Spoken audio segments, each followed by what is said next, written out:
When I was in elementary school, my best friend, let's call him Jim, and I were inseparable. We spent a ton of time in each other's houses. I loved when he came to mine. We'd play in my sandbox, build snow forts, or mess around with my train set. Going to his house, though, made me a little uneasy. Jim's mom was wonderful, kind, soft spoken, and always taking us on fun outings. They even had a pool. But his dad?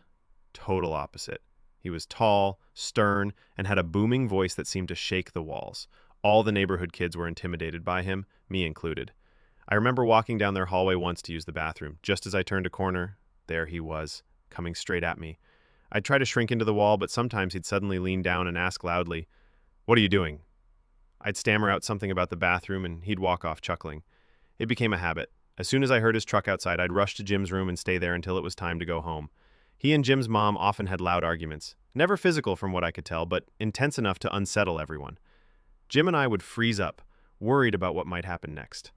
One summer day, while we were by the pool, Jim's dad lifted me up and tossed me into the deep end, without warning. I couldn't swim. I flailed in panic until Jim's mom quickly jumped in and pulled me out. She shot him a glare, but he just wandered off, laughing like nothing had happened.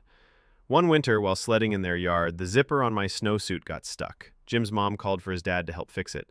I didn't want to bother him, but she insisted. From the basement came a loud, "Send him down!" I walked down like I was walking to the principal's office. The basement was dark except for one dangling light bulb. He bent over to examine the zipper, then fixed it using a pair of pliers. Before sending me off, he leaned in, tapped the pliers gently on my nose, then chuckled as I ran back upstairs like my life depended on it. Years later, around age 16, my family had moved and I hadn't spoken to Jim since elementary school. One day, my parents told me that Jim's dad had gotten into serious legal trouble. They asked if anything strange had ever happened when I was over at their house. Immediately, the basement memory flashed into my mind, and a chill ran down my spine. Thankfully, nothing bad ever happened to me. But looking back, the warning signs were definitely there. As a kid, I just didn't know what they meant.